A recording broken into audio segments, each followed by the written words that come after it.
Olá, eu espero que esteja tudo bem com vocês, né? Que esteja em paz e com saúde.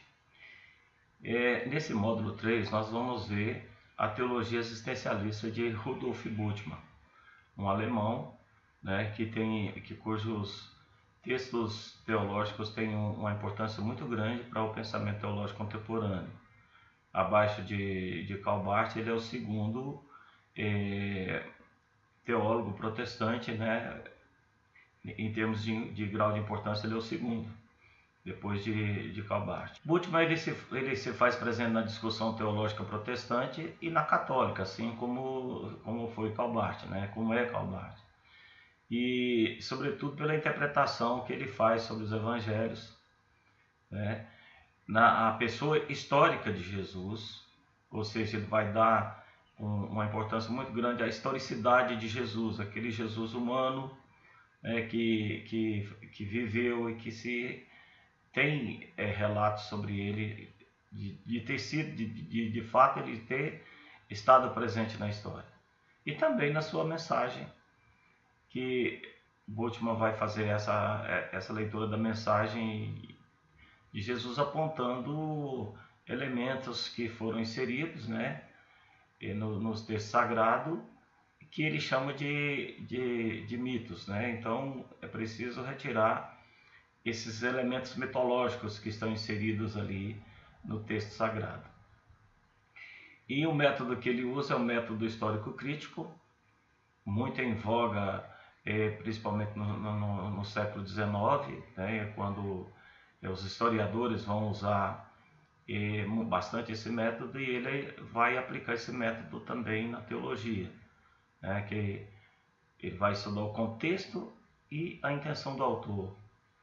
E também o método das formas paralelas e alternadas, né, que é a transmissão oral e a forma definitiva, que pegou o texto. Ele se tornou notório por aplicar aos textos neotestamentários uma interpretação existencial. Ou seja, ele vai pegar a análise existencial de Heidegger e vai aplicar a teologia. A teologia existencial, ela é uma variação da teologia da palavra de Karl Barth. Lembra vocês que Rudolf Bultmann foi companheiro de Karl Barth, foi ele quem prefaciou a Carta aos Romanos de Karl Barth, mas com compreensões distintas da palavra da revelação.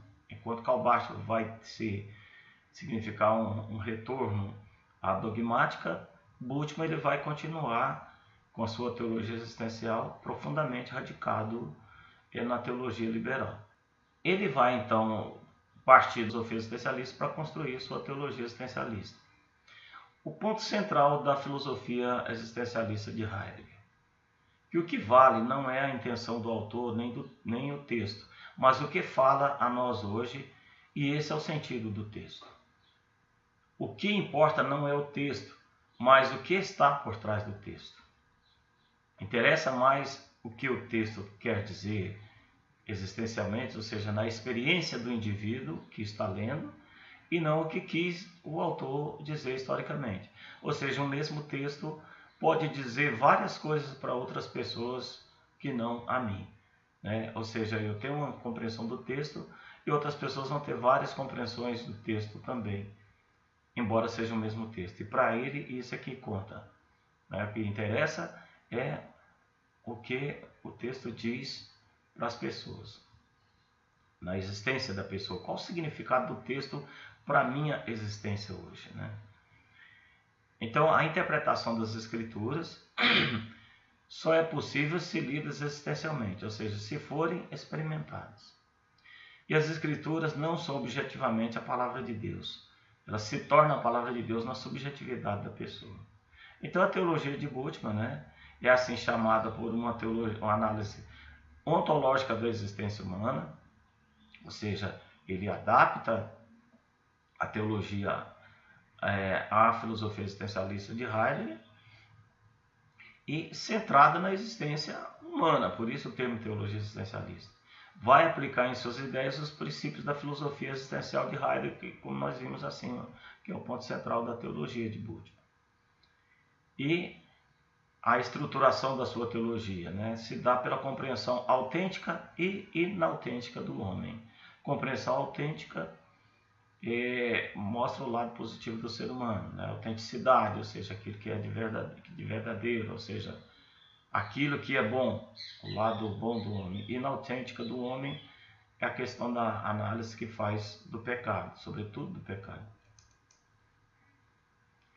Os traços da teologia existencial de Rudolf Bultmann. Em primeiro lugar, está a análise ontológica, ou seja, alinha-se nesse sentido com a ciência e vai negar tudo o que não passa pela compreensão empírica, ou seja, o que para ele é chamado de mito.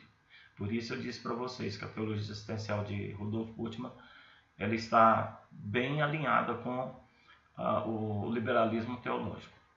Então, a contribuição da teologia existencial, né? Ele vai promover uma nova reflexão sobre a tensão entre o ontológico e o existencial. Tensão essa que praticamente desapareceu em Karl Barth, porque ele, com a volta ao dogmatismo, ele se preocupou com a analogia fidei e desprezou essa analogia entes, né, que é praticamente a linha que Rudolf Bultmann vai seguir. E a teologia existencial, ela se dá de forma individualista e intimista, ou seja, ela volta-se à irrupção da palavra no instante da decisão da fé. Quando Karl Barth fala em crise, Bultmann vai falar nessa instante de decisão da fé, né? E não a dimensão histórica dos textos bíblicos, ou seja, os textos bíblicos têm sua historicidade, têm seu momento histórico, mas a teologia existencial vai se voltar no momento em que a palavra de Deus diz alguma coisa no interior, na subjetividade da pessoa, né? E exige dela uma decisão de fé. Então a subjetividade é a instância apropriada da verdade, ou seja, a verdade aparece não como verdade proposicional, mas como verdade salvadora, ou seja, não é algo proposto de uma forma única para todo mundo, mas ela tende a ser uma verdade salvadora, porque vai suscitar a fé no ressuscitado. Então, para cada pessoa, ela vai ter um efeito mais nesse sentido, suscitando a fé para o ressuscitado. Então, o ponto de partida para a teologia existencial de Rudolf Bultmann é a fé. Então, na interpretação correta da fé, quando ele fala interpretação correta da fé, ele não está falando aqui de uma fé supersticiosa, de uma fé infantil, né? Mas uma fé adulta, ou seja, uma fé no seu estado pleno, né? Torna-se necessário efetuar um processo de desmitologização através de uma hermenêutica existencial, hermenêutica interpretação existencial, caracterizada por uma pré-compreensão da fé, com capacidade de penetrar na história e entrar nela o seu sentido vital. Essa hermenêutica existencial, esse processo de desmitologização é o que marcou a teologia de Bultmann. Desmitologizar significa eliminar o mito para ver o que está por trás da palavra. Ora, nós vimos na teologia liberal que havia enxertos, né? Havia palavras, havia acréscimos ali próprios da teologia grega, né? Perdão, da filosofia grega, que foram inseridos nos textos sagrados. Então, ele chama esse processo de purificação dos textos sagrados de processo de desmitologização. Então, a teologia existencialista tem em Jesus o mito apocalíptico. A criação desse mito se deu na expectativa de uma modificação no mundo para o futuro próximo. Ou seja, os primeiros cristãos vão criar esse mito, né, em Jesus como uma solução para os problemas existenciais que eles tinham, né?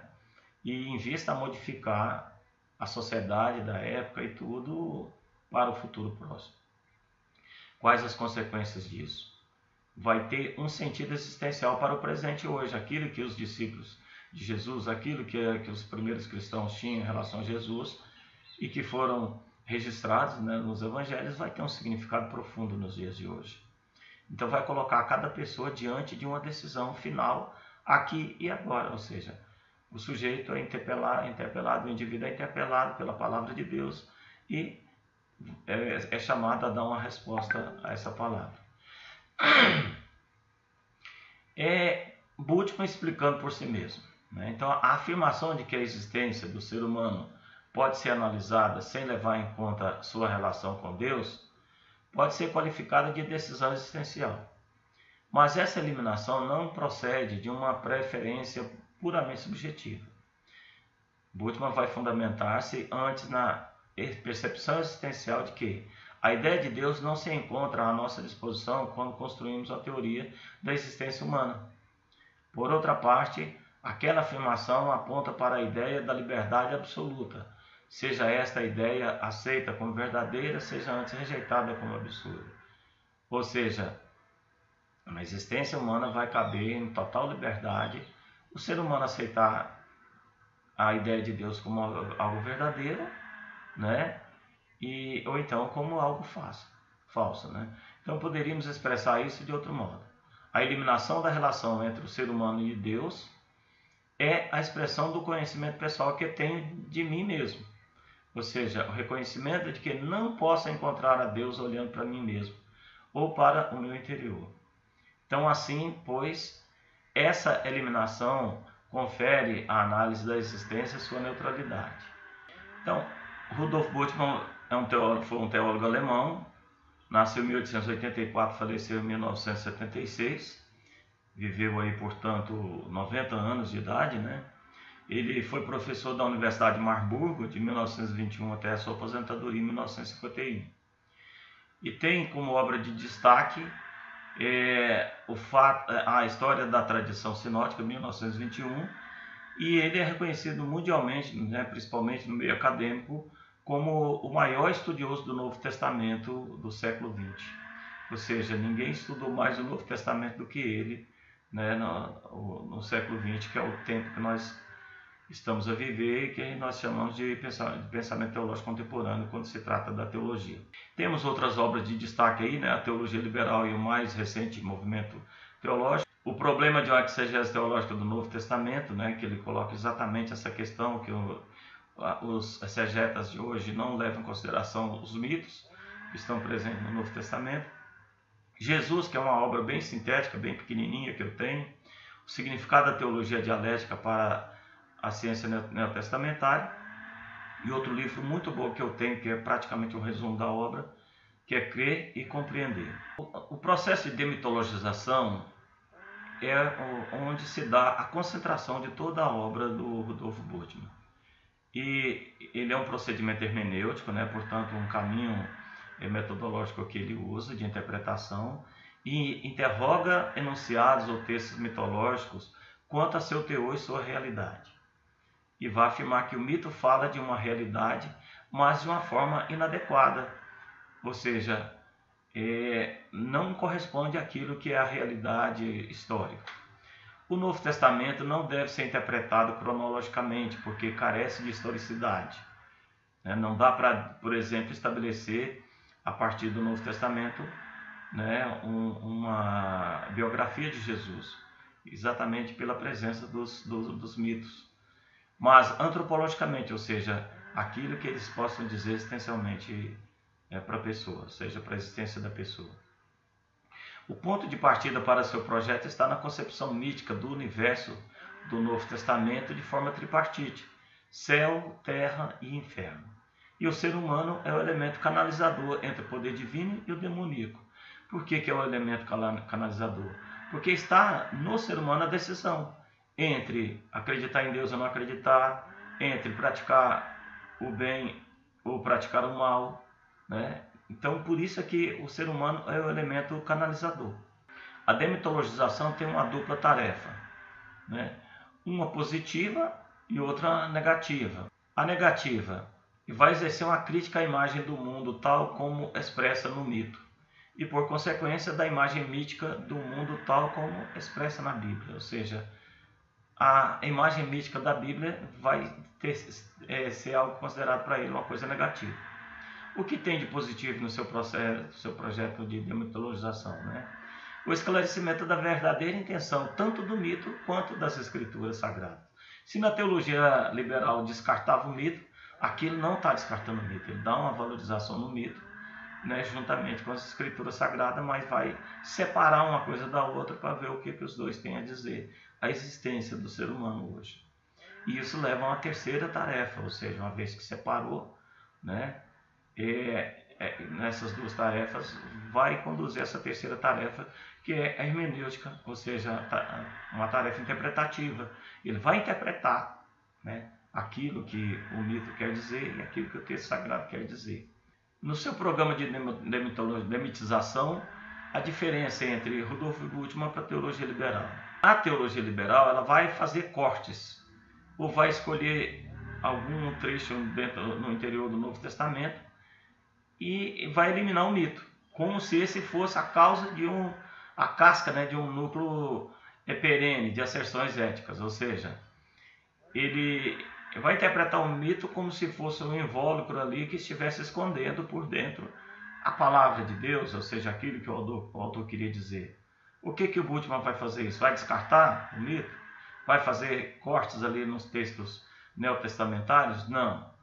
Ele vai separar, ele vai identificar, isso aqui é mito, isso aqui é o texto sagrado, isso aqui é a palavra de Deus. E vai interpretar o que tanto o mito quanto a palavra de Deus quer dizer naquele momento.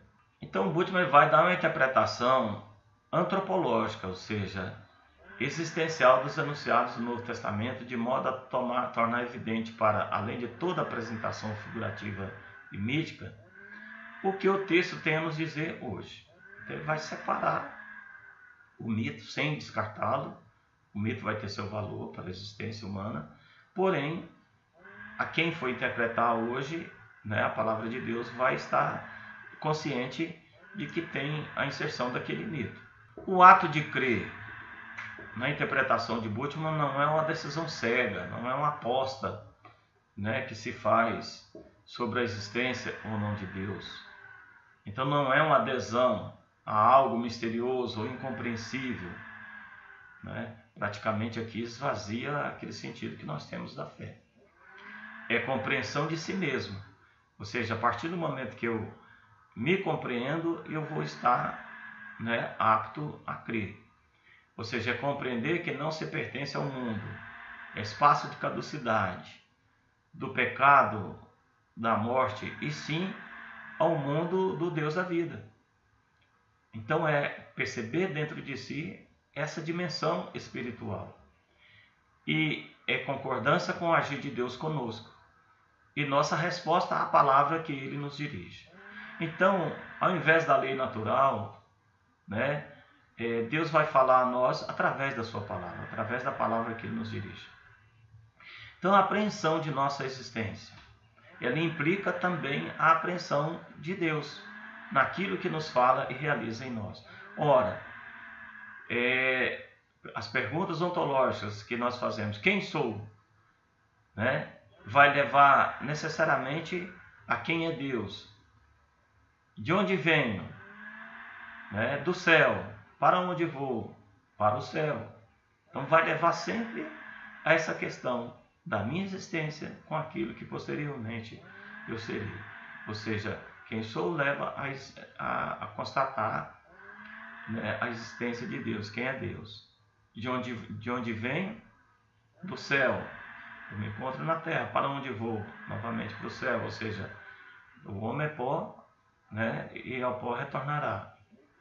Ou seja, se a minha origem é Deus, então eu tenho necessariamente voltar para Deus. Então, aprendendo a minha existência, eu vou aprender aquelas realidades que me envolvem, né, que me colocam em relação a Deus e que colocam em relação ao meu destino. Ao perguntar pelo meu destino, eu necessariamente vai estar apontando também para essa questão que envolve Deus, que é o destino estar no céu ao lado de Deus. Então, ser cristão significa estar já por antecipação acima do tempo desse mundo. Ou seja, você viver um tempo significativo. É um tempo kairos e não um tempo cronos, como nós entendemos. Entendo? O tempo cronos é o tempo cronológico, é o tempo que diz respeito à nossa existência nesse mundo. O tempo kairos é um tempo significativo, substancial, que diz respeito à existência humana em relação a Deus. Então significa encontrar-se já no fim deste mundo. Ou seja, a escatologia, o momento escatológico que se antecipa para nós. O discurso sobre Deus. Em primeiro lugar, ele diz que Deus não é objetável. O que significa isso? Eu não posso pegar Deus e colocar num laboratório e fazer experiência empírica com Deus. Deus não se reduz a um objeto do qual se possa falar a partir de um ponto de vista neutro. Qual ponto de vista neutro é esse? O ponto de vista, a perspectiva da ciência. Isso torna impossível a teologia ser discurso sobre Deus. Então, o discurso não é sobre Deus. O discurso não é aquilo que é resultante de algo objetável, ou seja, experiência empírica. Se eu pudesse objetar Deus, ou seja, tornar Deus objeto, estaria reduzindo aquilo que Deus é na sua essência. É o que se chama de reificação de Deus. Deus é realidade que determina todas as outras realidades. Ou seja, uma realidade pré-existente que determina realidades existentes. Então, falar sobre ele significaria possuir um ponto de Arquimedes situado fora da realidade, o que significaria reificar Deus. Ou seja, Arquimedes vai dizer assim: me dê um ponto de apoio e eu movo o mundo. Ou seja, ele precisava de um ponto de apoio para mover o mundo. Não se dá dessa forma, né? Não é como um ponto de Arquimedes. Eu não tenho como tornar Deus esse objeto da experiência que eu possa mover, né? Que eu possa conhecer. Isso seria reificar Deus. Então, a solução do impasse, né? A teologia não pode deixar de falar de Deus. Assim, embora não seja um discurso sobre Deus, é um discurso de Deus, sobre sua palavra e sua ação a nós dirigida. Ou seja, é um discurso daquilo que Deus deu a conhecer, que é a sua revelação, aquilo que se deu a conhecer em Jesus Cristo. Qual a diferença, então, entre o falar sobre e o falar de? Lembrando a vocês, todo esse aparato filosófico aqui no pensamento de Bultmann se deve exatamente à filosofia existencial de Heidegger. Então, por isso, esse linguajar, e que eu sofro com ele porque eu não sou filósofo. Um filósofo, com certeza, estaria dando uma melhor aula para vocês nesse momento do que eu, que sou aí um teólogo, né? Nem teólogo eu me julgo ser, eu sou um professor de teologia. Falar sobre Deus significaria conceituar Deus, especular sobre Deus, ou seja, o que é impossível, que seria objetar Deus, ou seja, tornar Deus uma realidade existente no mundo de forma objetiva, palpável, porque Deus é mistério. Então, falar de Deus significa falar do Deus real que se manifesta ao homem na revelação e de sua ação nesse mundo, ou seja, do agir de Deus nesse mundo. Então, o de significa aquilo que Deus se dá a conhecer através da revelação e através do seu agir no mundo. O discurso de Deus leva necessariamente ao discurso sobre o homem. Ou seja, quando eu pergunto o que é, quem é Deus, necessariamente a gente estabelece a relação do homem com Deus e vem a pergunta, né, o que é o homem. Então, o discurso de Deus é igualmente o discurso do homem. Aí surge um impasse. Como falar do homem se a teologia é discurso de Deus? O homem não é objeto da teologia, é objeto da antropologia, né? Da filosofia. Então, o objeto de concentração da teologia é Deus. Como ela não tem como falar a não ser de Deus, né? Porque ela não sabe quem é o homem, porque o homem não é seu objeto de pesquisa. O que é objeto de pesquisa é Deus e a relação de Deus com o homem. A relação de Deus com o homem é objeto da pesquisa, da reflexão teológica, mas o homem não. Então surge esse impasse. Como falar do homem se a teologia é discurso de Deus? Qual a solução que ele aponta? Com o auxílio da filosofia, da qual extrai o conceito de homem. E a filosofia vai dar esse conceito, vai fornecer esse conceito para a teologia, né? Ali de acordo com o princípio multidisciplinar. Nós temos 3 princípios que regem qualquer disciplina, né? No campo no curso de teologia. A teologia em diálogo consigo mesma é o princípio interdisciplinar. A teologia em diálogo com as outras áreas de humanas é o princípio multidisciplinar. E aqui entra esse auxílio da filosofia, que vai dizer quem é o homem para a teologia.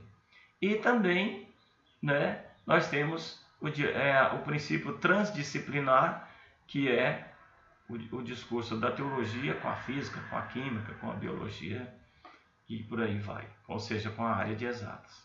O discurso sobre o homem.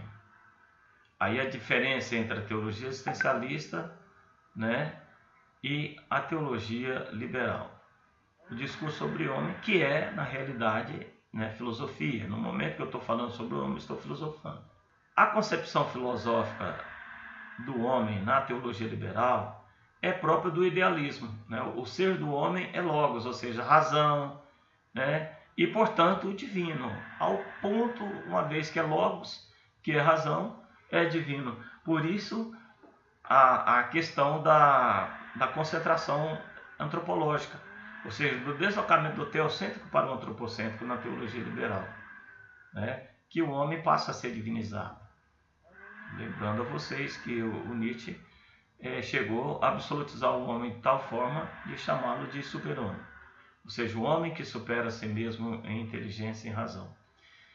Para a teologia existencialista, ele vai pegar a concepção que se tem, né, filosófica de Heidegger, ou seja, o ser do homem é existência, ex sistere, ou seja, um ser fora de si. Então o homem é visto como existência, como historicidade, ou seja, está presente, né, no mundo, é um ser histórico, com uma abertura para o futuro, ou seja, o homem escolhe a si mesmo na decisão e se realiza na ação. Eu posso simplesmente, né, como ser inserido na história, escolher não fazer nada, ficar à margem da vida, né? Aquilo que o Papa Francisco diz, ficar balconeando. Na linguagem brasileira, balconear seria aquele povo que tem no interior de Minas, por exemplo, tem aqueles botecos, aqueles comércios, aquelas mercearias que tem um balcão e que o vendedor, né, ou vendeiro, que a gente chama lá, fica de braços cruzados ali, apoiados em cima do balcão, esperando o cliente chegar. Então fica balconeando. Na linguagem da Argentina, esse neologismo que o Papa Francisco faz uso dele, balconear significa ficar ali nos alpendres das casas, né? As casas sempre têm os alpendres, ficar ali, né, com os braços no alpendre da casa, vendo as pessoas passar, a multidão passar, e não entra na história. Então eu posso escolher em permanecer como um zero à esquerda, ou seja, não me tornando historicidade, como eu posso, na minha decisão de momento, né, me lançar para o futuro e realizar na ação, ou seja, fazer história. Então o homem escolhe, né, a si mesmo na decisão e se realiza na ação. Ou seja, se eu tiver a decisão de ficar parado, eu vou estar à margem da história. Eu não vou fazer nada, eu não vou contribuir para a história. Ao passo que a minha contribuição da história se dá sob a forma de ação. Qual é a compreensão para a questão da fé para Buda? Ele vai dizer que acreditar não é uma adesão, né?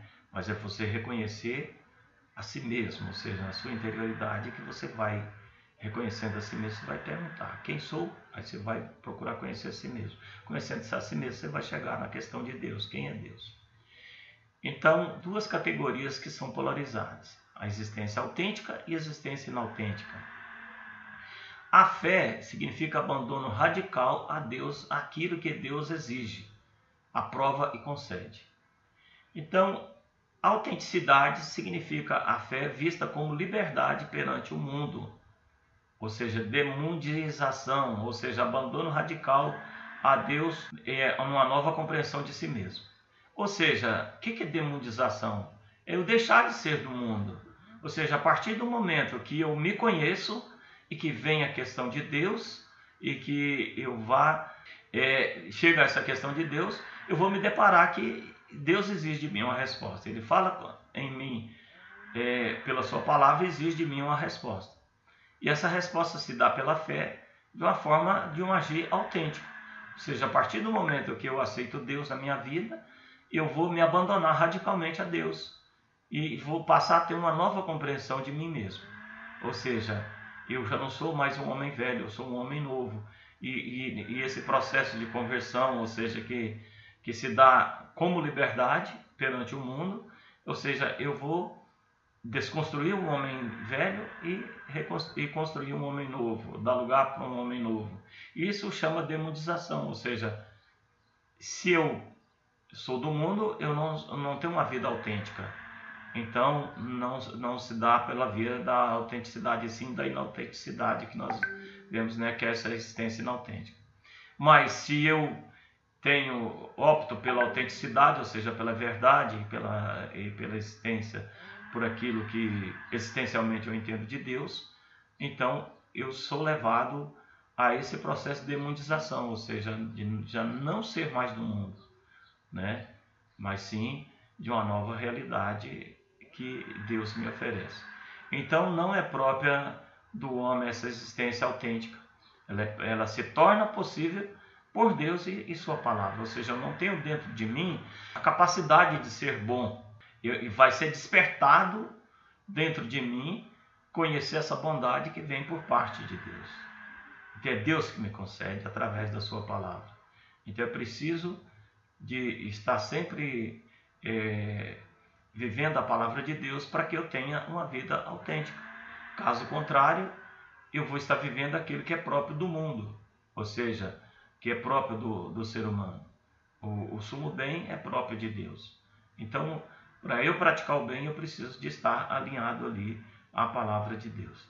Então, uma existência inautêntica é, para a última, a existência no pecado, que consiste na pretensão de viver por conta própria, com as próprias forças. Então, seria o sentimento de autossuficiência, né, de prepotência.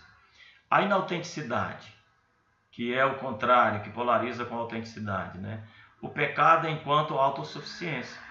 É o apego demasiado ao passado, o medo próprio de quem se mantém agarrado a si mesmo, né? E a uma vida fracassada e fechamento para o futuro. Ou seja, a pessoa está fechada em torno do seu próprio egoísmo, da sua própria autossuficiência.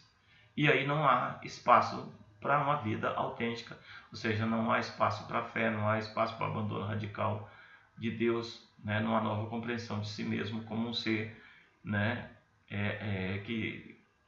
Ali que está ligado a Deus, né? Enfim, não é um homem de fé. Então a libertação do pecado, ela se dá pela graça de Deus, né? No abandono radical de si mesmo através da fé. Então entra na fé esse momento dessa adesão radical a Deus por aquilo que Ele me oferece através da sua palavra e que me leva à compreensão de mim mesmo e à compreensão de quem é Deus. Então eu só vou me libertar do pecado no momento em que eu tomo a posse dessa graça de Deus e que me leva a abandonar radicalmente a Ele, né, pela fé. Claro, é evidente que isso aqui, essa existência autêntica e existência inautêntica, ele está de forma polarizada dentro do ser humano. O ser humano tem dentro de si a tendência a praticar o bem e a tendência para praticar o mal. Se ele quer praticar o bem, essa tendência de praticar o bem, ela não dá como uma força, como algo que ele possui dentro de si, mas ela se dá pela graça que Deus nos concede. Então, por isso, a libertação do pecado só se dá pela graça de Deus. Só no encontro amoroso e misericordioso com Deus, né? Ou seja, no encontro com Deus, com esse Deus misericordioso, amoroso, que nós vamos ter forças para poder superar o pecado. Então, essa existência autêntica, ela não é própria do ser humano, mas ela é dada ao ser humano como uma graça a ser vivida, né? A palavra de Deus para o Rudolf Bultmann é querigma, e o apelo à decisão, ou seja, no momento em que a palavra de Deus diz alguma coisa para mim, ela já me interpela.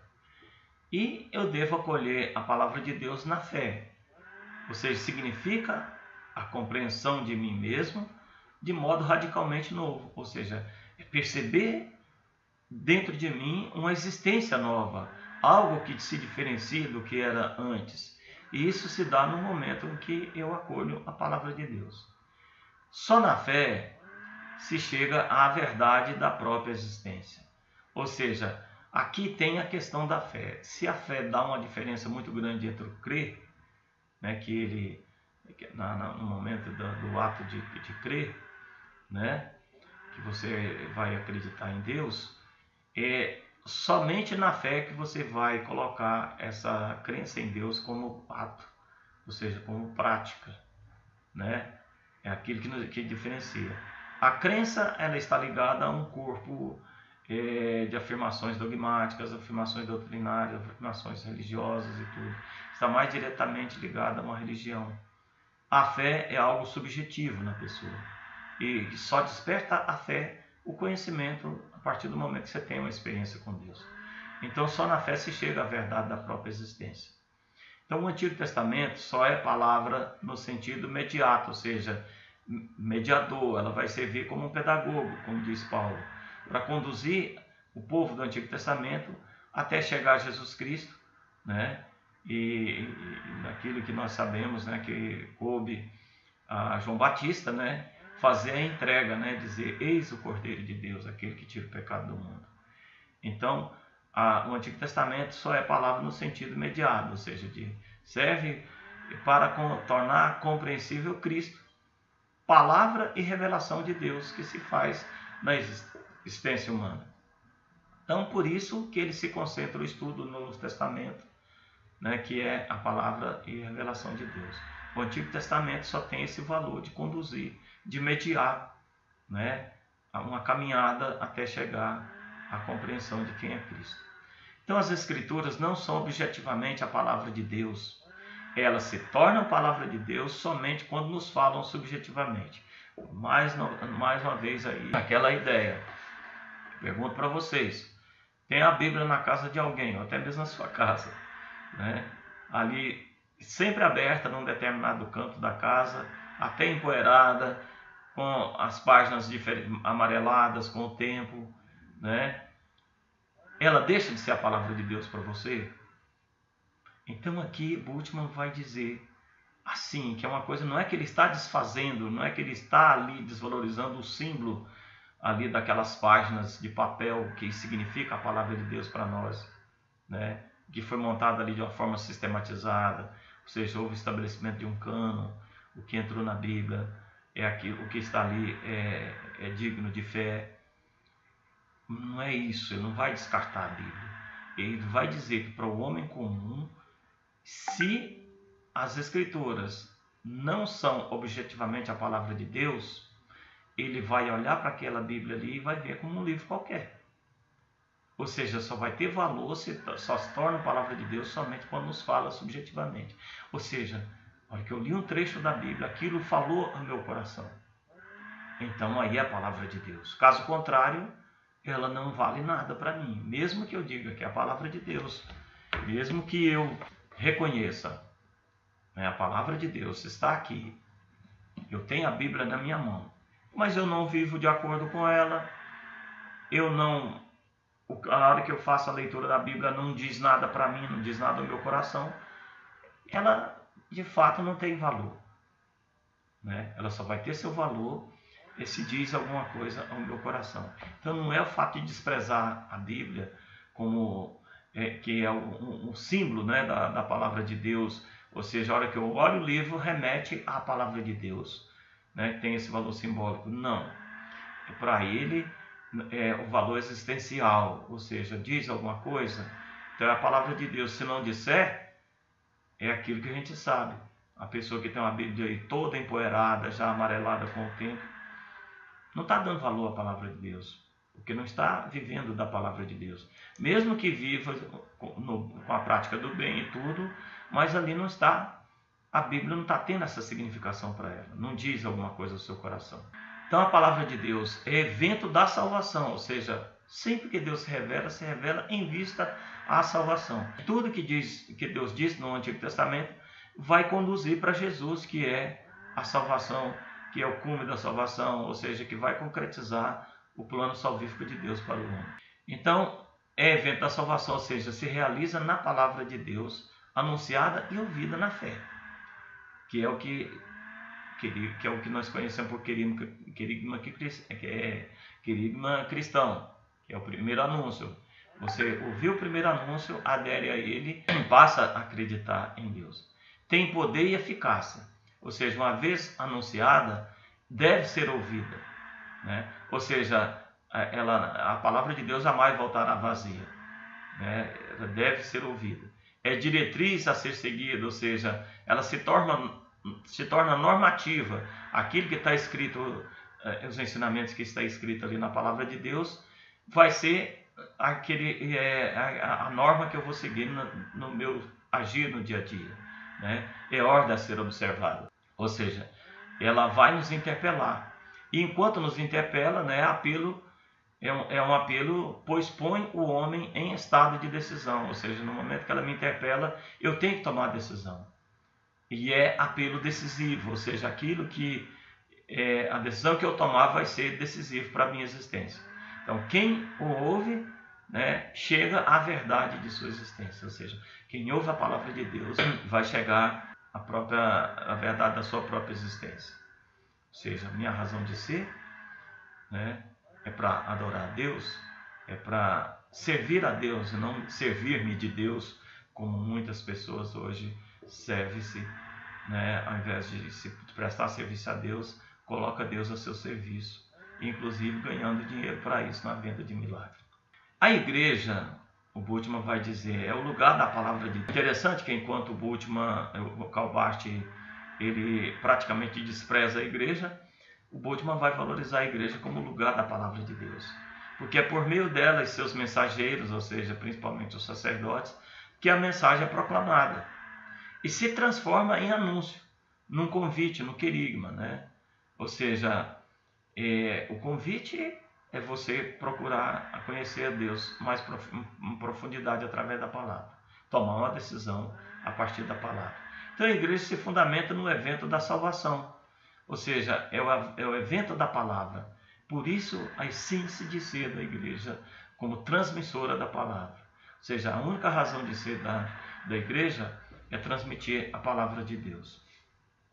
Então o conteúdo da palavra é o querigma, é aquilo que é anunciado.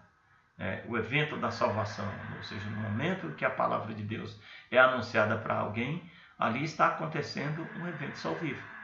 E é o evento Cristo, que no querigma se faz presente como o vidente. Ora, interessante isso aqui. Faz presente como vidente. O que significa isso, né? Para Bultmann, aquele que se faz presente na minha pessoa, traça o meu destino. Ou seja, traça o meu futuro, o que vai ser de mim depois, o que vai ser a minha vida, né? E eu vou compreender isso somente em contato com a palavra. A iniciativa salvífica de Deus. Existem duas maneiras de entendê-la: objetivamente e existencialmente. Objetivamente, a iniciativa de Deus em Cristo atualiza-se em acontecimentos da história e atinge seu clímax revelador na ressurreição de Cristo. Ou seja, que objetivamente eu estou falando em termos de história. Jesus de fato é aquele que existiu historicamente. Ele não só é o centro de toda a Bíblia, como ele também é o centro da história. Existe um antes e um depois de Cristo. Ele teve tão presente na história que hoje um cientista que não acredita em Jesus Cristo, ele, para determinar alguma coisa, vai dizer vai se referir a antes ou depois de Cristo. Um historiador que não acredita em Jesus Cristo, e quando ele vai falar em história antiga, no Ocidente, na cultura ocidental, ele vai referir-se antes de Cristo ou depois de Cristo. Então, objetivamente, é aquilo que aconteceu e que está inserido na história, ou seja, o Verbo de Deus que se fez carne, habitou entre nós, teve sua vida pública, morreu crucificado, né? Flávio Joséfo dá conta disso, que é o historiador romano, e ressuscitou. E por mais que se procurar o corpo de Cristo e tudo, até hoje nunca se encontrou para dizer essa ossadura aqui é de Jesus Cristo. Existencialmente, eu entendo através da iniciativa que Deus tem em Cristo, que se atualiza na concretude do ser humano, ou seja, no concreto, no existentivo, no encontro com a palavra de Deus, que se dá por parte do ser humano. E bem como na concreta existentiva renovação da existência e de sua autocompreensão, ou seja, constantemente eu estou tendo essa experiência né, dessa iniciativa salvífica de Deus na minha vida, ou seja, na existência, na renovação, ou seja, eu sempre estou me propondo a ser um homem novo, eu sempre estou me propondo a ter minha existência, né, conforme a palavra de Deus, conformando meu coração ao coração de Cristo, ou seja, vivendo aquilo que Jesus Cristo colocou para mim, cumprindo os desígnios de Deus na minha vida. Isso é no que é concreto, ou seja, na existentiva que ele chama, né? Ou seja, a renovação da existência. Eu nunca posso ser a mesma pessoa, eu sempre estou me renovando a partir da palavra de Deus. Então só se pode falar de Deus, ou não sobre Deus, em um discurso existencial, ou seja, colocando em diálogo a vida humana, né, a existência humana, com a ideia que se tem de Deus.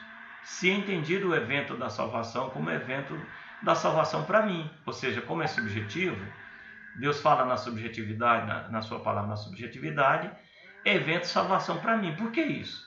Porque eu posso muito bem ouvir a palavra de Deus, outra pessoa pode ouvir a palavra de Deus e não dizer nada para ele. Então, para ele pode não significar salvação. Então, a salvação enquanto diz algo na subjetividade, ou seja, a salvação de Deus para mim. Deus quer salvar toda a humanidade, mas toda a humanidade vai ser salva? Só serão salvos aqueles que, sem o saber, já se inscreve como cristão, ou seja, como Karl Rahner vai dizer, cristão anônimo, e aqueles que se declaram cristãos e vivem como de fato como cristão. Então, somente aqueles que praticam o bem, né, vão ter a salvação. Aqueles que praticam o mal não serão salvos.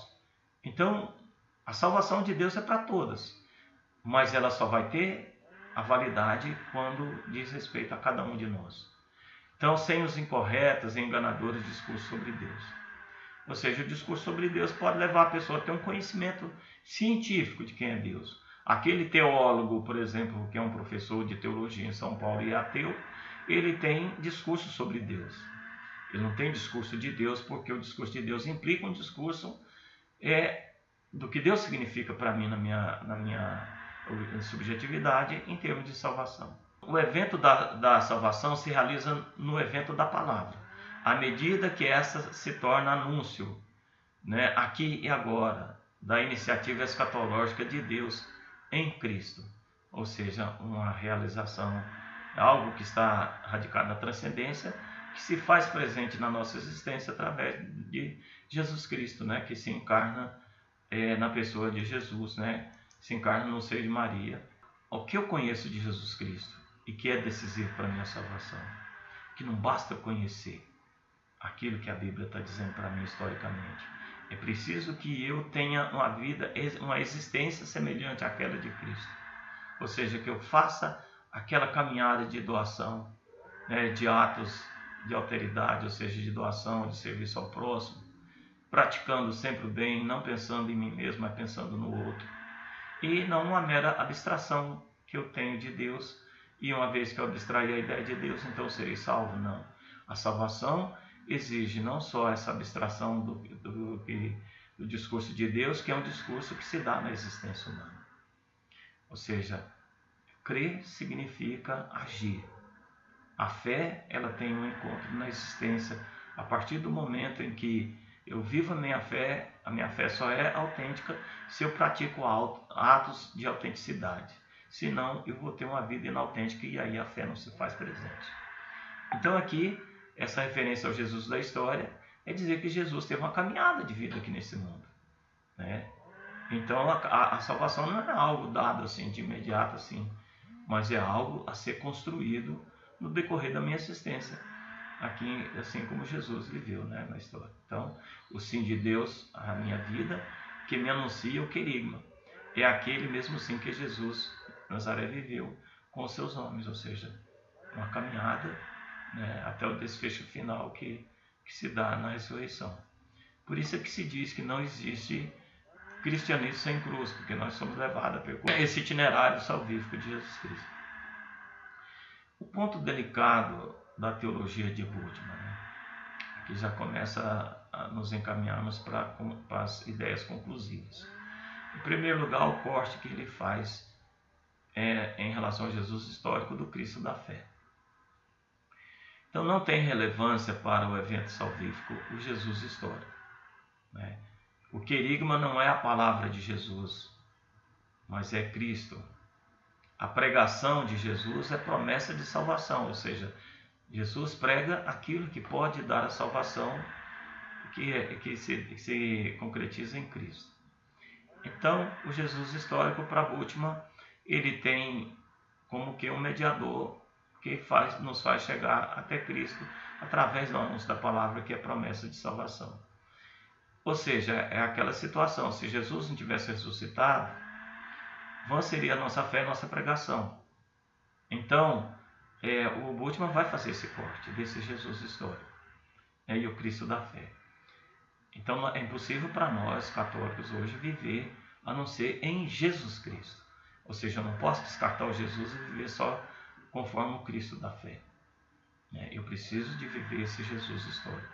E o Bultmann vai fazer esse corte, ou seja, o Jesus histórico, o seu Cristo da fé, não tem valor nenhum. Então, o Cristo da fé é o que é relevante para o evento salvífico. O querigma de Cristo que anuncia a realização do evento da salvação. O querigma é a pregação da igreja, a palavra do anúncio cristão, na qual se confessa Jesus como Cristo. Então, olha interessante isso aí. Jesus só vai ter valor como eu confesso Ele como Cristo. Então, por isso, Jesus Cristo. A fé cristã só passa a existir no momento em que há um querigma cristão que anuncia Jesus Cristo como a intervenção escatológica de Deus no mundo. Então, o tempo da salvação é o tempo presente. Na fé se atualiza, aqui e agora, a renovação da nossa existência. Então, nós temos toda uma caminhada de fé, né, que a gente sempre tem que estar atualizando e renovando a nossa existência para que a gente esteja, né, que leve a vida autêntica. Então, o problema é esse corte do Jesus histórico, que para ele só se torna importante quando eu assumo esse Jesus em vista ao Cristo da fé. Para ele tem duas concepções, teleológica. Esse termo teleológica refere-se à questão histórica, né? Do Antigo Testamento não conhece, né, a escatologia, ou seja, a doutrina do fim da história. Então o Antigo Testamento não conhece, não dá a entender, né, o fim da história. Deus guia a história de seu povo para um fim, para uma meta final, um futuro glorioso para Israel com o caráter universal. A escatologia, né, é uma novidade apresentada pela literatura apocalíptica do judaísmo tardio, em que Deus intervém para interromper a história, determinando o seu fim. O evento da salvação, né, na figura histórica de Jesus, se torna humano como nós, ou seja, ele se insere na história humana. Então, por isso é um evento salvífico, né? O querigma é todo um evento salvífico. A concepção de salvação de Bultmann. O que é decisivo nessa concepção? O homem do Novo Testamento não está mais sujeito à lei, como no judaísmo, e nem é divinizado, como no helenismo, mas é visto como perdido por si mesmo e salvo por Deus. Isso significa que a salvação é um dom e não me é devida. Ou seja, o sim de Deus à minha vida, que me anuncia o querigma, é aquele mesmo sim que Jesus de Nazaré viveu com os homens. Ou seja, constantemente a afirmação de Jesus sempre foi positiva em relação aos homens. Se traduziu em ensinamentos e em obras. Então essa referência ao Jesus da história evita que a salvação seja uma casca vazia e se reduza a mera abstração.